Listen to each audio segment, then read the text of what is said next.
இயேசு கிறிஸ்து உட்கார்ந்து இருக்கார். அது என்னன்னு தெரியல. இயேசு கிறிஸ்துவனுடைய படத்தை நீங்க பார்த்தீங்கன்னா அது ஒரு சாந்த சொரூபமா இருக்கும். அவர் நேர்ல எப்படி இருந்தாருன்னு யாருக்கும் தெரியாது. ஒரு சாந்த சொரூபமா அவர் ஒரு பாறையில உட்கார்ந்து இருக்காரு. அவருடைய ஆடையெல்லாம் அப்படி கீழே அப்படி கிடக்குது. அது ஒரு சின்ன ஒரு சட்டத்துக்குள்ள பார்த்த அந்த படத்தை. அவர் கையில ஒரு ஆட்டுக்குட்டியை வச்சிருந்தார். அந்த ஆட்டுக்குட்டியினுடைய முகம் இருக்குல்ல, அதையே நான் பார்த்திருந்தேன். இயேசு கிறிஸ்து முகத்தை பார்க்கல. அந்த முகத்தை பார்த்த உடனே மனசுக்குள்ள ஒரு சின்ன ஜெலஸ் வந்தது. அது எவ்வளவு கொடுத்து வச்ச ஆட்டுக்குட்டி, இயேசுநாதர் மடியில உட்கார்ந்து இருக்கு. அவர் இப்படி பார்த்திருக்காரு. அந்த குட்டியை பார்க்கல, அவர் வெளியில இப்படி பார்த்துட்டு இருக்காரு. அவர் பார்வையில மேய்ச்சல் நிலத்துல நிறைய ஆடுகள் இருக்கு. நான் நேரா எங்க சென்ட் ஜான் ஸ்கூலுக்கு போயிட்டேன். அங்க உள்ள ஒரு ஃபாதர் இருப்பார். அவர் ரொம்ப பேரன்பானவர். அவர்கிட்ட போய் கேட்டேன், ஃபாதர் வாங்க ப்ரொஃபசர். நான் கிண்டல் பண்ணார்.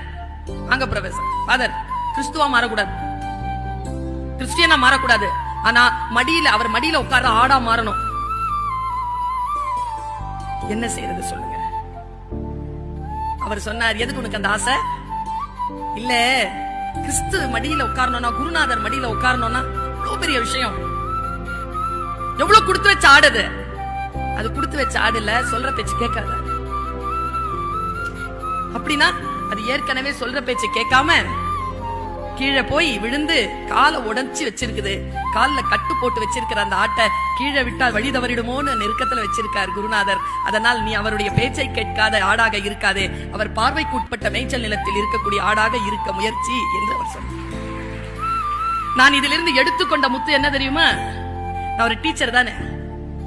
யார பக்கத்துல உட்கார வச்சிருக்கணும்னா, நல்லா படிக்கிற பிள்ளைங்களை இல்ல, யாரெல்லாம் ஃபெயிலாறதுக்கு தயாரா இருக்கிறாங்களோ அந்த பிள்ளைகளை நெருக்கத்துல வச்சிருந்தோம்னா அந்த குழந்தைகள் வகுப்பிலே தேர்ச்சி பெறுவார்கள் என்கின்ற முத்தை எனக்கு தந்த ஒரு ஆன்மீக சிந்தனை. ரொம்ப தெளிவாவே சொல்லுகிறேன்.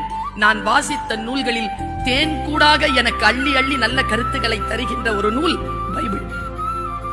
அந்த பைபிளில் இருந்து நான் சில வார்த்தைகளை எடுக்கிறேன். அந்த வார்த்தைகள் எனக்கு முத்தாக மாறுகிறது. நான் தாகத்தோடு தவிக்கக்கூடிய சிப்பிதான்.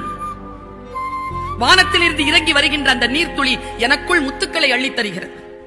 நான் ஒரு 2-3 கருத்துக்களை சொல்லுகிறேன். உங்களுக்கும் சில நேரங்களில் அந்த தகித்திருக்கக்கூடிய சிப்பிகளாக நீங்கள் இருந்தீர்களே, ஆனால் உங்களுக்கும் இதோ முத்துக்கள் கிடைப்பதற்கு வாய்ப்பு உண்டு.